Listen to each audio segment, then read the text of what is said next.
This is Red Ice Radio.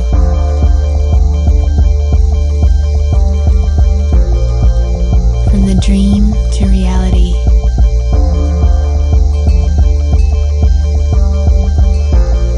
RedIceCreations.com. Dear friends, new and regular listeners, it's great to have you with us. Thank you for spending some of your time with us today. My name is Henrik. Keep your browser tuned to RedIceCreations.com, our website. Bookmark it. Subscribe to our RSS feeds, our free newsletter, to follow us on a regular basis. If you, just as we, are interested in some of the most important and interesting subject matters, we're talking about everything from conspiracy to spirituality and so much more. We want to know. It's as simple as that. We have an interesting program for you today with Rosalind Peterson. She is the California president and co-founder of the Agriculture Defense Coalition, formed in 2006 to protect agricultural crop production from uncontrolled experimental weather modification programs, atmospheric heating and testing programs, and ocean and atmospheric geoengineering programs. In 1995, she became a certified U.S.D.A. Farm Service Agency crop loss adjuster, working in more than 10 counties throughout California. Rosalind earned a BA degree from Sonoma State University in environmental studies and planning, with emphasis on agriculture and crop production. Between 1989 and 93, Rosalind worked as an agricultural technologist for the Mendocino County Department of Agriculture. She has won several awards and recognition for her extensive efforts to protect drinking water supplies from toxic chemical contamination in Martinez, California. Today we are going to focus on weather modification, geoengineering programs, and the connection to crop loss. Please stay with us for an interesting program. Okay, it's excellent to have you with us here on Red Ice Radio. Rosalind, thank you for coming on. Thank you for taking the time here today to talk with us. How are you today, Rosalind? Oh, I'm just fine, and it's an honor and a privilege to be on your show today. Absolutely, you bet. It's going to be interesting hearing about yourself, about your work, and pertaining to your perspective over in California. This is obviously an issue that is worldwide. Many people who bother to look up at the sky are prone to realize that something is not the way it used to be, and we're going to try to look at this issue from many different angles and perspectives, of course. But at the beginning here, Rosalind, I want to get your take, I guess, as a background to how you started looking into this phenomena overall. Maybe you can just tell us how you got into it briefly, Rosalind. Well, I started looking into the issue of persistent jet contrails starting in 2002, when a friend of mine brought to my attention some of these issues, and also it was a period of time when we really were blitzed here with trails that persisted. We were blitzed with unusual phenomenon in the sky, and it concerned me because I realized right away that it was abnormal, and that growing up here all of my life, when we looked up, we always saw these clear, beautiful, deep blue skies. The clouds would come, it would rain, and then it would clear up. And we never had the haze, and we never had these man-made clouds that were produced by the jets ever before in the quantities and configurations that were appearing in our skies. So my background, I worked for many years for the U.S. Department of Agriculture in California. Part of that time I spent as a crop loss adjuster, which meant that whenever there were crop losses in California, we would be sent to address those issues to determine the cause of the crop losses and also to assess the amount of the damage. And there were a group of around 30 of us here in California that provided this service. But this gave me and others an opportunity to travel the state and also to assess different types of crops.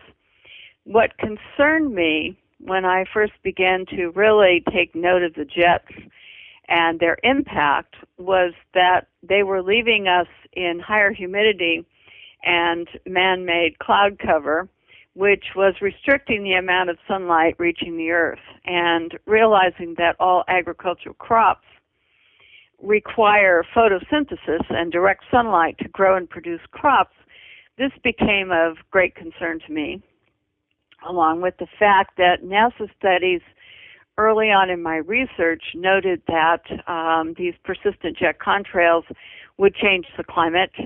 They were exacerbating changes to and impacting natural resources. So I soon began to really think about their impact on agriculture crop production within the United States. And this led me into research since that time of lots and lots of government websites and documents on this topic. Absolutely. And I think you're in one way different in that way that you've, bothered to contact, various congressmen, people from in the political government venue over in California. And obviously what you've detailed so far, and what's an important issue to mention, I think, is the maps that you obtained from after an inquiry, I guess, to Congressman Mike Thompson. Can you tell us a little bit about that, Rosalind? Well, one of the things that elected officials would do when first contacted is that they would only talk about the issue as a chemtrail issue, stating that it was a conspiracy theory or an internet hoax, this type of thing. So I made sure that I didn't put myself in that category at all. And so I refused to use that terminology in talking with them and speaking with them. But one of the things that Congressman Mike Thompson from Northern California had said was that it was increasing jet traffic. So in order to disprove that theory, what I did is I asked him for the federal paperwork on maps, FAA maps, for example, that would show flight paths and how many commercial jets were flying over Mendocino County. And so there appeared maps from Congressman Thompson's office, along with a letter stating what these maps were. And these maps were color-coded to show commercial airline flights over the county in Northern California where I live, which is Mendocino. And what we discovered was that there were very few commercial flights that flew over our county, and that the flight paths were straight line across the county, and that it didn't have anything to do with increasing jet traffic across our county, because the flights that we were noting here that were leaving these persistent jet contrails were flying outside of the flight paths of the commercial airlines. And it was obvious because there's so few flights going over from major airports over us that we were able to then differentiate that these were military flights that were leaving most of the jets that impacted our skies. And these were called intra flights, I believe, if that's correct. And what would you pin this down to being just military flights then and military missions? Is that correct? Yes, the intra flights are military in nature because they have unlimited funding. They circle our county all the time. They don't fly into, when you track them back, they don't fly into any of the major airports. They fly from military bases. So we knew that most of the jets leaving the persisting contrails over our county, as one example, had to be military, because commercial airlines do not loop the loop over our county.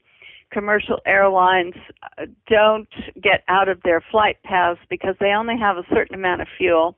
It's very expensive, and they're on time schedules. So that commercial airlines would not, on a consistent basis, have time to do ovals and circles and crosshatches and X's and all the different flight variations over us, because they could never run on time. So in your view then, Rosalind, does that mean that all commercial airline flights are not part of an overall program in terms of geoengineering and weather manipulation?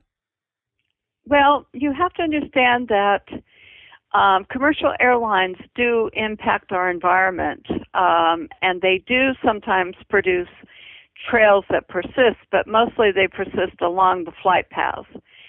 But once you get out of their normal flight paths, then other aircraft then are causing the problem. So it's hard for me to know what the commercial airlines are paid to do with regard to keeping our skies in man-made clouds and haze. Yeah. Because I don't have any documentation to prove that. However, the military aircraft that fly over us all the time are definitely engaged in different types of patterns and different kinds of man-made cloud releases and different types of configurations and haze. And they're definitely having an impact on global temperatures worldwide, because part of their release in the combustion process is water vapor. Water vapor is a greenhouse gas, and Stanford studies and NASA studies are saying that over Alaska and over the Arctic, aviation has a tremendous impact on warming. Yeah, I don't doubt that at all. And I've argued many times before, as we've talked specifically, about chemtrails, if you will, with other guests. I know you don't like to use that term, so we're going to try to avoid that here today. I think that's pretty good in one way as well, because there's a lot of it's important to detail the terms, obviously, and we can stick to geoengineering, if you like, or weather manipulation, but we'll get deeper into some of the different aspects of this. But if we look at persistent contrails and commercial airline traffic, there's lots of different aspects to why this might be increasing. We're talking about, obviously, an increase, I think, overall in airline flight traffic since probably the 90s. People are, I think, traveling more, maybe less so, these days, depending on their attitude to TSA over in the States and all that. But in any regard, it seems to be on the increase. And there seems to be many different aspects of why they would be, from the official point of view, turned into persistent contrails. It has probably to do with temperature, air humidity, maybe even pressure. Can you talk a little bit about that? Why does it seem to be in certain cases that they stay up there, in other cases they go away right away? What do we know about that so far, Rosalind? In the late 1980s, the jet engine was changed, especially in the military portion. Ramjets were in, and they produced more water vapor, which is a greenhouse gas. And also the military changed from JP4 jet fuel into JP8, JP10, JP5, and there were lots of additives put into the jet fuel by the military. The ramjets also created more water vapor as a greenhouse gas. So the military applications and usage would produce more water vapor, which is considered a problem, an ever-increasing aviation problem. The JP4 continues to be used by commercial airlines for the most part, and they did convert over all the way to ramjets because there would be an expensive conversion over for some of the new, more sophisticated engines. In the meantime, the increasing water vapor, according to IPCC and Stanford University reports, is causing warming over the Arctic and also warming over Alaska and other areas, and that this is problematic. Plus, aviation's impacts in general are tremendous, and there are several reports talking about these impacts. I cannot specifically say here in the United States that air traffic is increasing as flights are now combining so that jets don't fly almost empty or half full.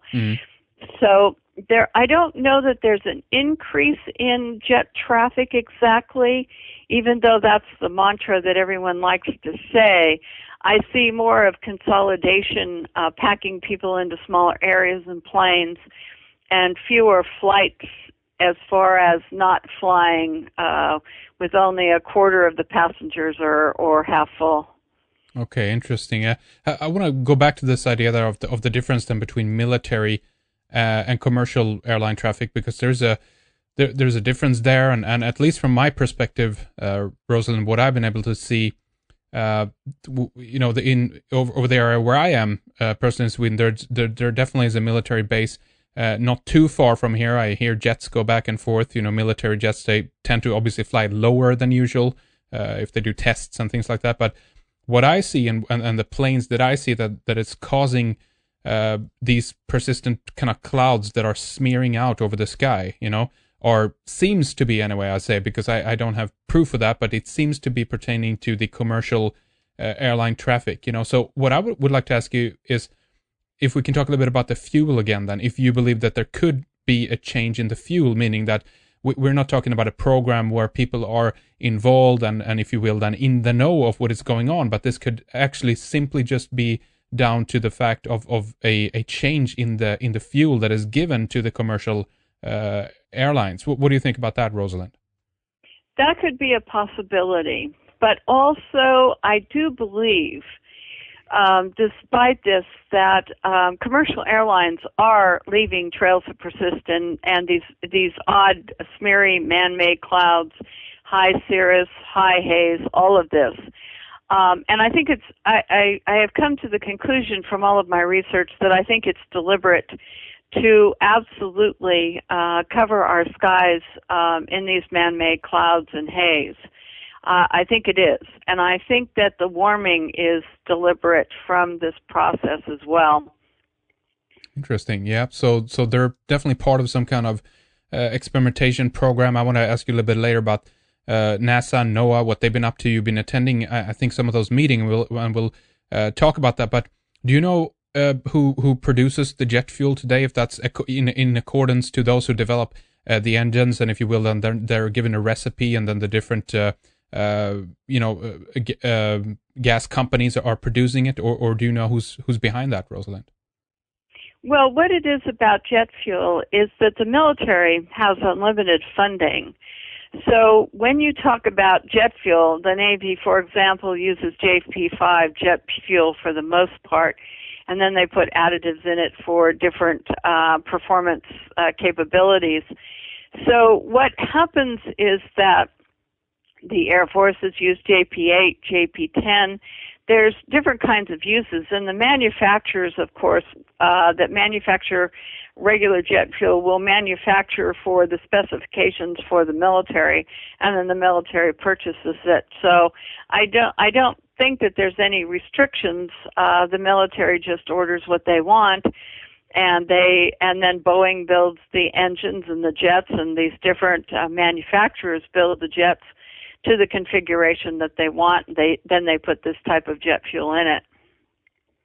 So someone suggested to me that when they looked at the map, or I stumbled over this information actually on the web, and that was pertaining to some of the maps as well, and the intra flights that you discovered, because the maps carried a logo, and I want to get your take on this, from a company called ATAC. Interesting name, of course, but ATAC.com is the website for there, and they are allegedly experts in aviation simulation and analysis. So someone suggested that the yellow lines on the maps, the intra flights, were pertaining to simulated and not actually real flights. Have you heard about that, Rosalind? And what's your take on that, if so? No, those were real flights because they were given by the FAA to Congressman Mike Thompson as being actual flights and the flight paths over our county on that particular 24-hour period. And then, Rosalind, we have the question of, obviously, if all the military flights are mapped and tracked, and who has access to that, because again, there is a difference here then, right? So we could also be talking about flights which are not showing up in the official record. Do you believe that could be true? That could be true too. I can't speak to that, but there could be flights that they don't want tracked, and so the FAA then wouldn't put them on the maps. And that could be quite true too. But the interesting part is the commercial airlines, because the straight line track patterns, from those maps we can watch where they fly all the time. So we know exactly where they are, and you can see them from where we are. So people can follow where the actual flight of commercial airlines are going versus these other planes that deviate consistently. I see.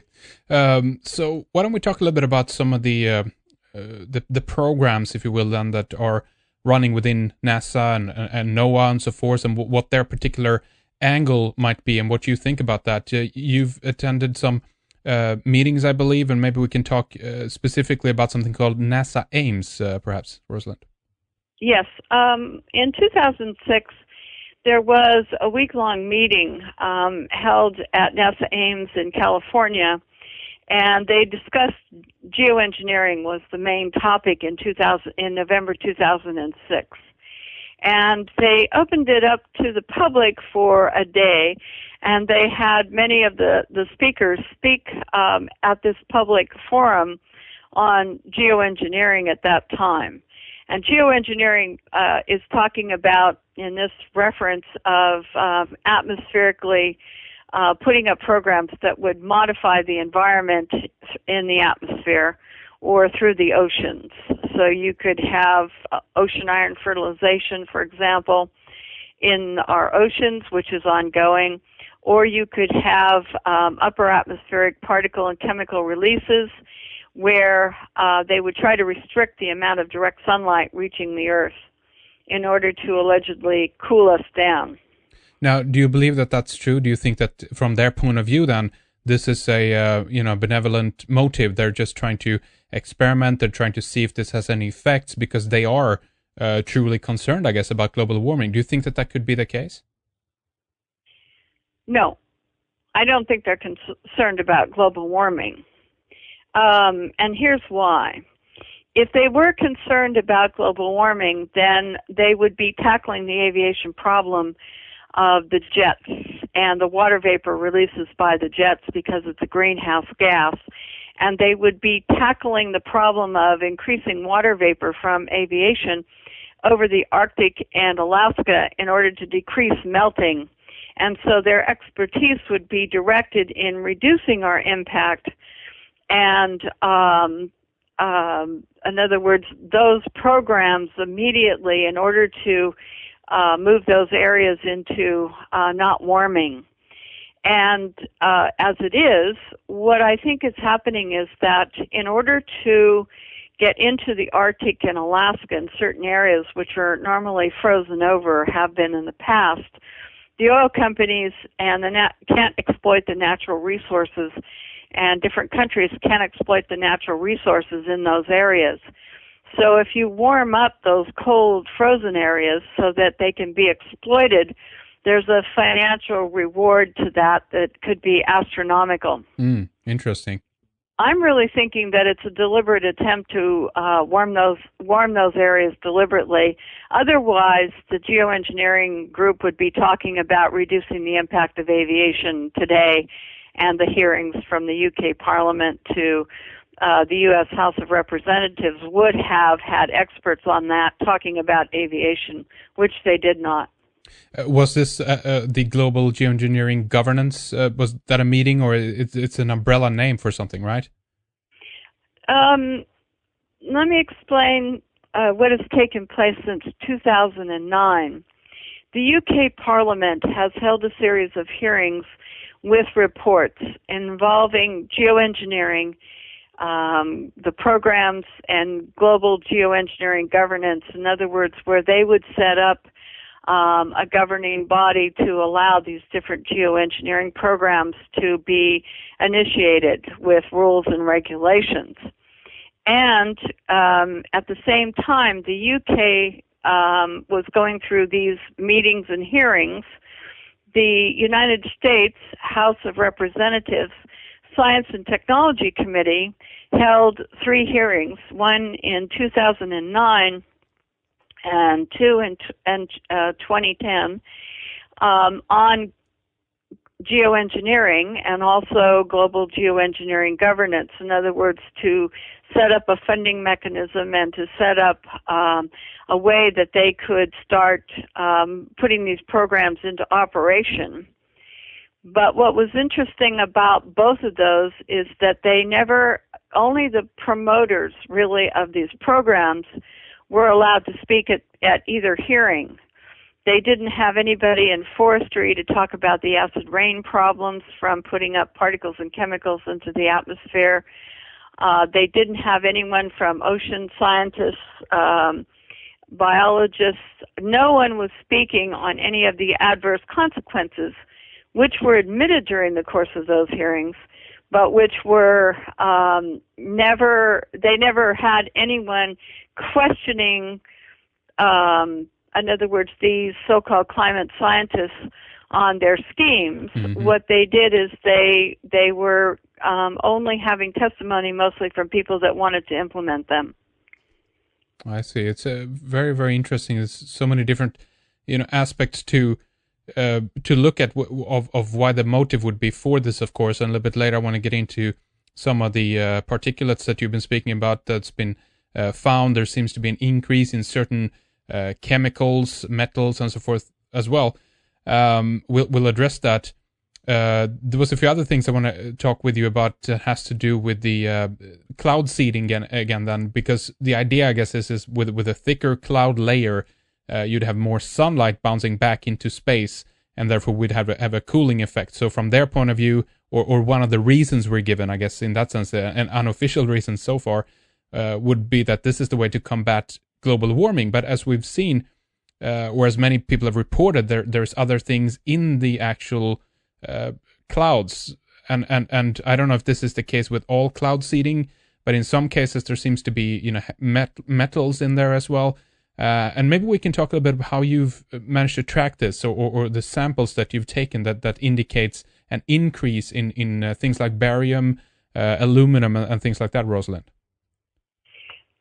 Okay, you've asked me about 4 or 5 questions here, so let's kind of start through the grouping. Okay.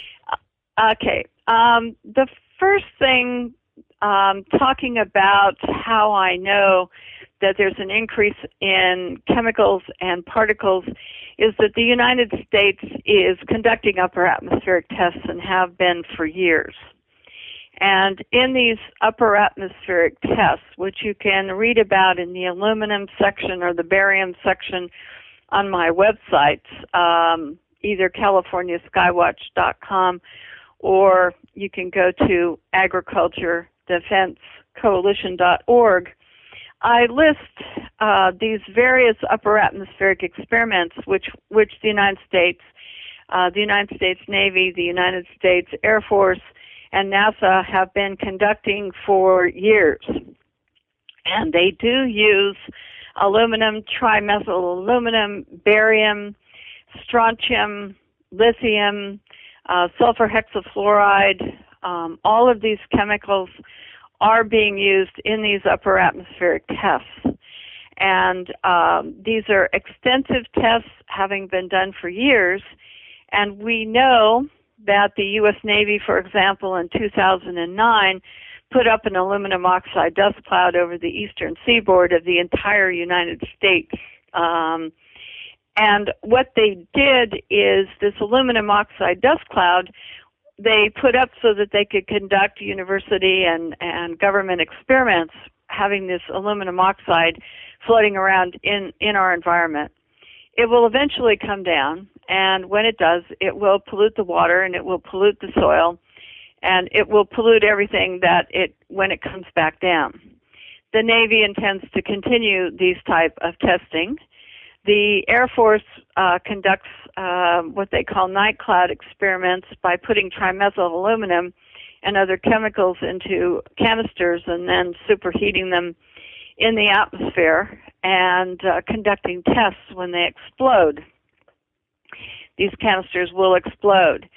So there's any number of programs. The University of Alaska lists them using barium to create man-made auroras. Right. So sometimes when people talk about auroras as being natural, we see them here in the United States in areas where they had never been seen before. And what we're finding is that the University of Alaska and NASA and the Air Force are conducting experiments where they can artificially create an ionosphere and also man-made auroras. And that documentation is online as well. Why do you think they would do that? What was the reason for that, do you think? Well, we have the capability, one. we have the money to do these experiments, and we have no restrictions, either internationally or here in the United States, that would restrict using the atmosphere and the various layers for experimentation purposes.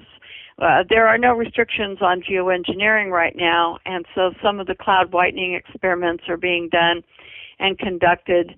A new geoengineering experiment by the UK is about to begin, where they're going to take this balloon, they're going to loft it into the air, and they're going to add salt from seawater. They're going to push that into the atmosphere above us. And so that's one of the newest that was reported in The Guardian in this last month. I think September 2nd was the date. But all of this experimentation, anyone can use our environment around us as a physics laboratory. And I think having the money and they want to do the experiments, even if it's detrimental. And the scientists that spoke at NASA Ames in 2006 were of a mind that they were the new gods of the environment, and that these climate scientists, so-called scientists, felt that they were the new gods, the new stewards of the environment, and if they wanted to conduct an experiment, supposedly to save us, that they should be able to conduct those experiments, and that the public really didn't need to know. We just needed to be willing to know nothing, but be the subjects, the guinea pigs in their experiment, and live within the experiment. Very interesting, that the mindset, obviously, of some of these scientists then in that sense. So do we know if these are people who are associated solely with the government, or maybe they are part of other companies as well? And if so, do you think there would be an interest from their point of view of doing this kind of work, Rosalind? Well, there's an interest for them to do the work because they get grants for this type of work from the military and from NASA and other government agencies. And the other thing is that it's fun to be able to sit in your office and work out experiments and then actually to take them to the next level and do the experiment. But the problem is that there's no restriction on them having to have a public debate. There's no restriction on what they can or cannot do at this time. So, and the reason that I know that these chemicals are beginning to show up in our drinking water supplies are that the California State Department of Health Drinking Water Division requires, and along with the EPA, requires drinking water tests across the entire state from every public drinking water source in California. There's about 18 million bytes of data from this type of testing, and we got a hold of the data, which is public record. It's online, even at the California State Department of Health website. But the data is online, and we took it and we graphed it, and we looked at the results on spreadsheets, thousands of them, and we found that there was unusual spiking in aluminum, barium, strontium, sulfur hexafluoride, in other words, a whole group of chemicals that shouldn't be spiking in our drinking water. And we think that some of the upper atmospheric tests using rockets mostly, or the space shuttle, for years, had been implementing these tests, and that's why we were seeing the spikes. The other issue is that an environmental group called OCEANA recently went around the world for 5 years testing whales in all different ocean environments for many toxic chemicals, and one of the things that OCEANA found that shocked them was the extremely high levels of aluminum that they found in whales. And it doesn't surprise me because we've been putting aluminum particulates into the environment for many, many, many years. So, and I don't doubt that aspect at all, Rosalind. I think the only thing that I've been uncertain about is how we connect the increase in aluminum in our environment with the potential project here that we're talking about, or the geoengineering, has there been, in your view, any good test that actually is proving the link between the two? I can link the use of rockets and Air Force studies, NASA studies, and Navy studies to putting aluminum into the atmosphere for testing purposes. Yeah. That's an easy connection. The documentation is tremendous. As far as linking it to the jets, I can't do it directly because I have found no literature since 2002 which tells me what the jets may or may not be releasing, except for water vapor and jet fuel emissions. Absolutely, it's very, very strange, that we see these aspects, and some people speculate that this program is kind of like step one in a process which has to do with other things. I mean, if I read in the paper from Mike Thompson, the congressman, as well, that in the in Mendocino County, you have another, I don't know what to call a device, I guess, a VORTAC, the VHF Omnidirectional Range Tactical Air Navigation Center. There's other people looking at facilities like HARP. This particular one is the VHF, which is very high frequency. Other facilities are in the ELF, the extremely low frequency range, if you will. In your view, Rosalind, there's people who connect this. I don't know if that's good or not, but do you think that there is a connection here, that they're testing atmospheric devices, basically superheating the atmosphere, and other types of experimentation with an increased aluminum or other particles in the atmosphere? Is there a link between these two, do you think? There may be, but I can't draw, I haven't found the research documents to be able to draw a conclusion to that. I can speculate, but I hate to do that because I can't back up my speculation. However, I would imagine that there's a lot more going on than we know. But the jets impact us here in several ways. One, the cloud cover that they put up reduces the amount of direct sunlight reaching the Earth. It changes the climate here whenever they fly and they leave these man-made clouds, haze, or contrails. It's a definite climate change for us. The humidity goes up and is much, much higher than ever before. And that means that we have higher temperatures at night because the cloud cover keeps the temperatures higher at night. It means that we don't get freezing temperatures in the winter enough to kill the pests that attack the trees. The lack of direct sunlight reduces photosynthesis, which lowers crop production. So we do know that the impact of the jets is much greater than anyone would suspect. Mm-hmm. Yeah. It seems to be that we have drought now, Rosalind, in some parts of the world and massive rain in others. We've had practically rain here up here in the north, Scandinavia, all summer. It's been a lot of rain and very, very wet. And I can't help to think that this might be, I'm not saying it's a direct manipulation of the weather up here, but I'm definitely seeing a destabilizing factor, I think, because of potential experimentation that is going on in other parts of the world, meaning that we're still suffering from a consequence. We're getting effects up here, and I think in other parts of the world as well, because there must be, if you're messing with the weather in one part of the world, Rosalind, there must be consequences of this throughout the globe, correct? Oh, that's absolutely correct. And if you go to my website, the weather modification section of my website, what you're really going to find is maps, U.S. maps of talking about the number of weather modification programs going on worldwide. And there's around 69 of them that are ongoing all the time. And American companies are heavily involved in those in some cases. In the United States alone, we have 66 weather modification programs ongoing every year, and that listing is a NOAA listing, National Oceanic and Atmospheric Administration records showing the type of programs we're doing: snow enhancement, rain enhancement. In other words, in many states, California, Texas, Montana, Idaho, Nevada, Utah, Wyoming, North Dakota. I mean, the list goes on. And also, the country of Mexico is modifying the weather. Canada is modifying the weather.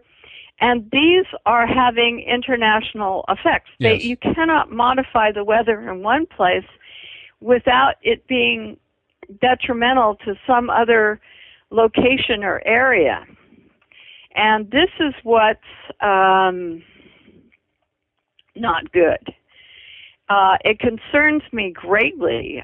We even had a government office of the White House. We had a fellow who came up and he spoke, and the reason that he was speaking out was to say that this could be an international problem, having these weather modification programs and doing all the things that they have been doing. And so I want you to know that this is a possibility for everyone. Absolutely. And what do you think will happen if we look at the discussion, and hopefully it is continued to be highlighted?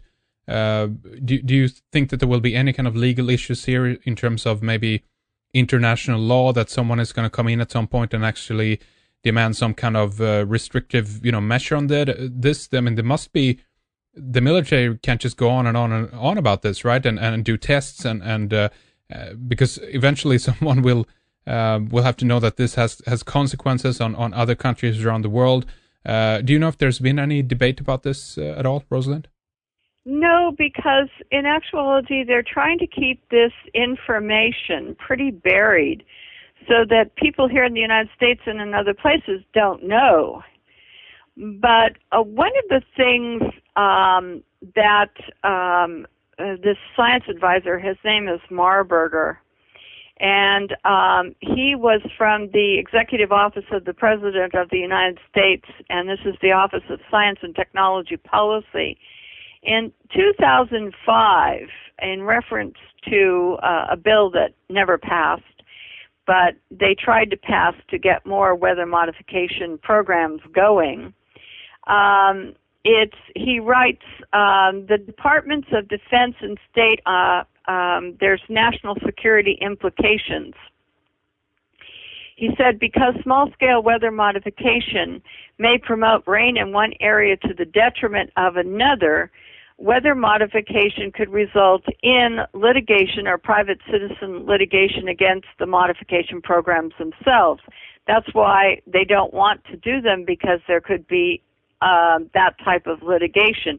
If you don't know that the weather is being modified or who's doing it, then it would be impossible to start any type of litigation for adverse consequences. Yeah. He goes on to state, the legal and liability issues pertaining to weather modification and the potential adverse consequences on life, property, and water resource availability resulting from weather modification activities must be considered fully before the U.S. government could take responsibility for any new research programs. However, we are doing them.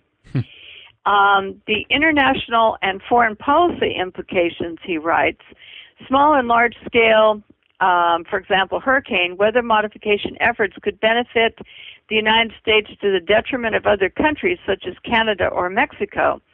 Given global weather patterns, whether one country owns its weather so as to assert intra-border control with extra-border consequences must be considered under present international conventions.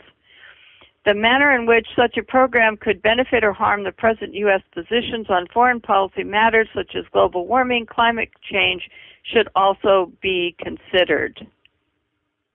Very, very interesting. And as well as you're reading that, Rosalind, I'm reading about environmental modification, NMOD weaponry, that allegedly was banned by a UN convention, a treaty in 1978, the UN Convention on the Prohibition of Military and Other Hostile Uses of Environmental Modification Techniques.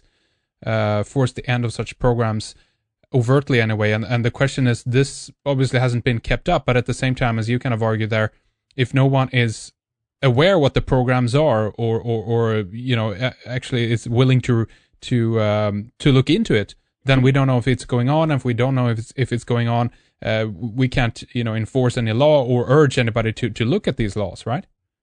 That's correct, and that's why I've been trying to get out the information that we are modifying the weather, that American corporations are modifying the weather in other countries as well, and that foreign countries are modifying the weather. And I think that the excesses in climate that we're seeing not only are produced by the jets producing the man-made clouds, which changes the climate, but also are produced by these weather modification programs. So where they may benefit one area, I think that they're causing negative consequences in other areas, and that's why this should be an international discussion. And these programs are not, a lot of them are not secret, except probably for military applications. But I still feel that there's a lot being done that we don't know about, but what we do know is enough to bring red flags into looking at the situation. Absolutely. There's more I want to talk with you about, Rosalind, in the next segment, in the next hour here, as we begin to get into some of the aspects of crop loss, food production, and things, what kind of consequences this is going to have on that, and also in the long term and long run, of course. There's other aspects in terms of the, what NOAA has been up to, and there's other documentation I know, and other organizations that want to ask you about, and what your take is on this, specifically pertaining to. It's an old one thrown around. I mentioned it many times before, but it's a good one because it shows some of the inspiring aspects of what the military is doing. It's called Owning the Weather in 2025. Is a document from, I think it was back in '96 or something like that. But we'll talk more about that later. Let's first of all talk a little bit about where people can go to find out more information about you, about your work, and how they themselves can I guess get involved in one sense. You have CaliforniaSkywatch.com that you mentioned before, the website.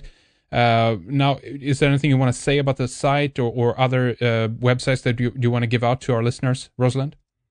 Well, there's two websites. They're interconnected by what I call a categories section. And you can look at the categories section, and you can look at alphabetically the different items that are listed on either website. Or you can go to the search engine on each individual website, and you can search for terms or short sentences, things like that. The search engine is individual to each separate website, whereas the categories section will transfer you from website to website depending on what you click on. The agriculturedefensecoalition.org is a website that I originally put up to discuss agricultural issues. But then I found that there were a number of issues which impact agriculture, which had to do with the type of chemicals being used atmospherically, that had to do with solar radiation management and geoengineering, and other issues. So I began to put up related issues to agriculture. Absolutely. There is a connection. It's an interesting one, and it's a big one, again, if you think about the long term and what the consequences of this might be. And we'll get into that then in the next segment. But again, here, the website's CaliforniaSkywatch.com and then AgriculturalDefenseCoalition.org. And I will have the links up on redicecreations.com as well, so you can click through from our site with ease, as it were. Okay, well, stay with us then, Rosalind. We'll take a short break here, and then we'll continue with more in the next segment.